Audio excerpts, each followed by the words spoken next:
Welcome to the All Ball Show, presented by Abstract Sports, where we bring sports back to life. I'm your host, Kyle Clay 2K.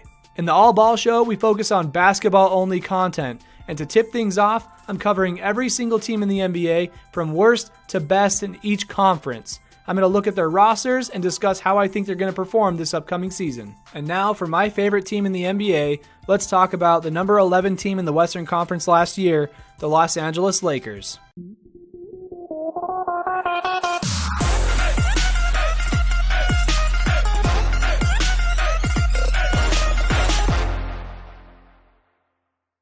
So the Los Angeles Lakers are probably the most storied franchise in the NBA.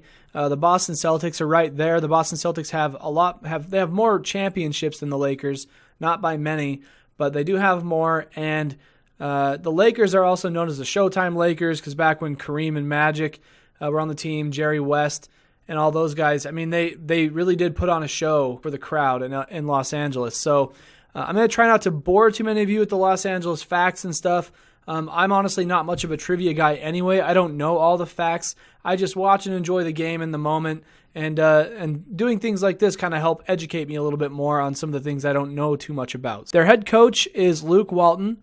They play at the Staples Center. It's been the Staples Center for quite some time now, but I think it was called the Forum before that. Then you have the NBA championships. They have several, I think 16 in total. You have 2009, 2010 were the most recent. It was the back-to-back with Kobe Bryant. And 2011 is when the Dallas Mavericks took it out from underneath the Lakers, preventing the three-peat. If Kobe would have pulled that off with the Lakers that season, he would have matched Michael Jordan with 6 championships in their careers, both of them having 2 three-peats, which would have been phenomenal because Kobe Bryant really is he's a blueprint of Michael Jordan. He modeled his game after him. But they have championships that date all the way back to 1949.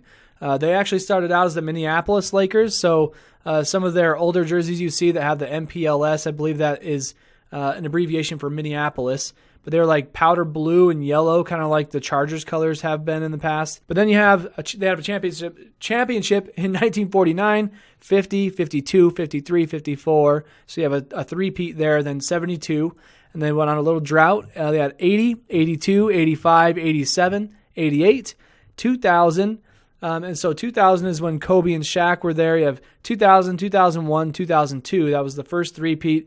And then 7-year drought, still being in the playoffs on and off. 2009, 2010. And then Kobe's career from there went a little bit downhill. Had an injury back in like 2015, I believe, or 2014. Not far from where LeBron is in his career right now is when that happened to Kobe. Kobe ended up playing 20 years with the Lakers, all with the same team. He was actually drafted to the Charlotte Hornets, and then he was traded to the Los Angeles Lakers. So imagine what the Hornets could have been like with Kobe Bryant on their team. A little bit different, I imagine. The Lakers owners, there's a lot of them because it's the Showtime Lakers. Everybody wanted their hands in on it.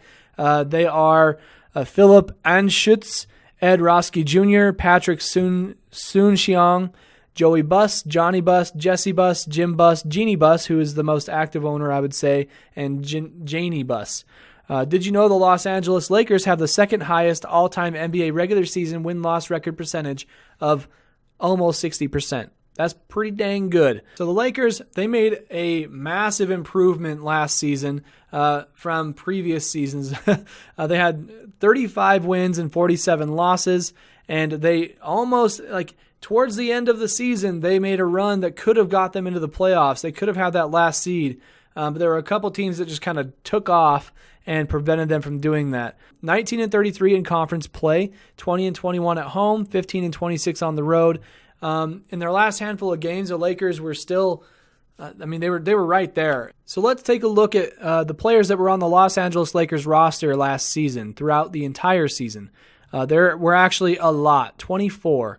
A lot of these might ring a bell to you because there was a lot of spotlight on the Lakers with Lonzo Ball coming in from UCLA and whether he was going to perform and his ugly jump shot and all those other things. Lonzo Ball, he came in from UCLA, had an ugly jump shot. Everybody hated him because his dad talked him up way too much in the media when Lonzo really hasn't said anything, and he just kind of says that whatever my dad says that, and I don't I just do my thing. A guy named Vander Blue was there. Andrew Bogut, he was on the Golden State Warriors when they won their first championship. Corey Brewer, Thomas Bryant, Kentavious Caldwell-Pope. This guy, very high IQ basketball player, can shoot the three, shoot the lights out. Alex Caruso is a G League call-up who actually was very impressive to me. He can finish some pretty wild layups, hit open threes and things like that. Made a lot of ruckus on the floor for a guy out of the G League. Jordan Clarkson, who was there for most of the season before being traded to the Cavaliers. I like Jordan Clarkson a lot. He's one of those guys that has an all-around game. He can, pull up jumpers from really anywhere, drive and finish, all those kinds of things. Pretty flashy guy to watch, but he's never really gotten over the hump and become an all-star or done anything super miraculous. So I think he's still waiting for that. He's still young. Then you have Luol Deng, Tyler Ennis, Channing Frye was there for a bit. I think he was part of the trade that sent LeBron to LA. You have Josh Hart, Nigel Hayes, Andre Ingram. This guy, Andre Ingram's story is actually really cool. He's played several years in the NBA G League now, formerly known as the D League for Developmental League. He's played several seasons there, and he's just been working at it. In his off time from playing basketball, he tutors math, and he just tries to do anything he can to provide for his family. And the Lakers saw all this hard work, and the Lakers knew they weren't making the playoffs, so they called him up from the G League, signed a one-day contract to play for the Lakers in the last game. I think he started for them, and he was just hitting everything, man. He had a good chunk of points. I don't remember how many he ended up with, but hitting a bunch of three-pointers, driving in, getting some layups, some good passes and everything. So pretty fun to watch. I wonder if he's even in the G League anymore and if they'll use him some more this upcoming season.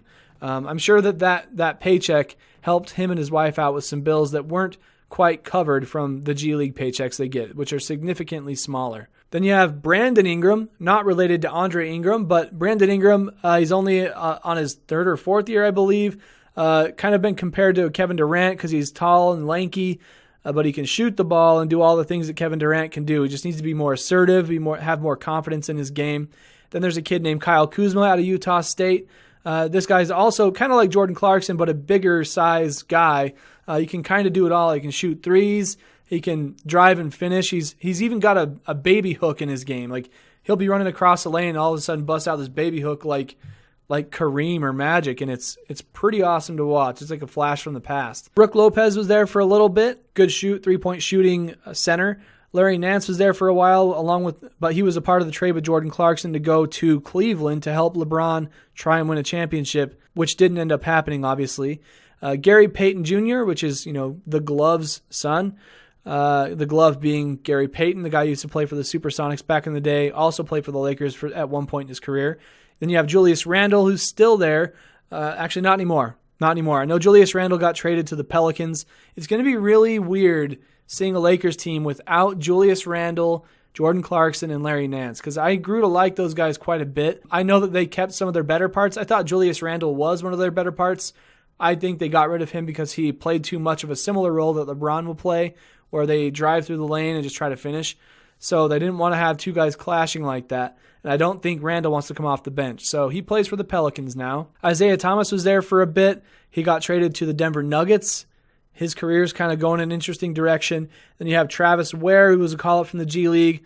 Three-point shooting specialist pretty much, but he can do a lot of other things. Derek Williams and Ivica Zubac. Zubac, he's fun to watch too. He's a tall center at 7'1" who can run the floor and kind of be a trailer on a fast break. If the fast break falls apart, he'll come through the lane and get a good pass and throw it down. So fun guy to watch. Man, that was a lot of Lakers coverage. This is probably one of the longer episodes just because I have more knowledge of this team. But just to look at how they performed in terms of numbers last year, we all know Lonzo Ball fell a little bit short of his expectations. He did nurse an injury a lot of the season as well. He only played 52 games. His goal this year is to try and play every single game. Look forward to that when the season gets up and running. But the highest scoring player on the Lakers last year was Brandon Ingram. I guess in terms of points per game. Actually, three guys on the Lakers, those big, the young three, the young core had the same average numbers. There was Brandon Ingram, Kyle Kuzma, and Julius Randle, all with 16.1 points per game. That's actually pretty funny. Julius Randle had 8 rebounds. Kuzma had 6.3. Brandon Ingram had 5.3. So I'm sure Brandon Ingram is a little bit rustled about Kyle Kuzma coming in as a rookie and performing just as good as him. but they both do different things. Brandon Ingram is a drive and finish, get contact, get fouls, and make the bucket and then hit the foul shot. Kyle Kuzma is more of a finisher and a shooter. So two different guys, very similar numbers. As far as the overall numbers look, Julius Randle had the most points actually with 1323. Kuzma had 1242. Kentavious Caldwell-Pope had 992. Brook Lopez with 961, and Brandon Ingram only had 949. And Brandon Ingram was there for most of the season. He played 59 games. I guess he was out for a little bit. Julius Randle is the only player on the Lakers who played all the games last year. But again, these numbers are getting more and more packed up there. 3 players just shy of 1,000 points. 2 that were up into the 1,000-point range. So the Lakers fell short last season, ending up as the number 11 seed in the Western Conference. I know that with LeBron coming in this year, which is going to make a massive impact for this Laker team, and I think everybody knows that. I think a lot of people probably think the Lakers are an overrated team because he's coming over. But if you just look at the rosters that he's had in his time in his career, and he's taken them the distance that he has and won championships, I think you could look at really any team and be like, oh, he's going to pull this from that guy, and do the rest, you know. And I think that's going to be the same with this Lakers squad this upcoming season. Players that are returning, you've got Ivica Zubac, Brandon Ingram, Lonzo Ball, Kyle Kuzma, Josh Hart. Mo Wagner was the Lakers' first pick out of the University of Michigan. He's a German guy. Isaac Bonga, also a German guy. Kentavious Caldwell-Pope, Rajon Rondo, a great veteran leader. You know, Rondo is one of the best assisting point guards in the league. He's a legend. He's known for flashy passes but getting the ball right where it needs to be at the right time. So having him in Lonzo's place and letting Lonzo come in off the bench and try to develop some confidence that way will be a lot more effective for the Lakers. Then you have LeBron James, of course, Lance Stevenson, Svi Mikhailiuk. I can't say that name. He's from University of Kansas, also from Sweden. JaVale McGee is also there. He was on the Warriors the last several seasons. He's won championships with them.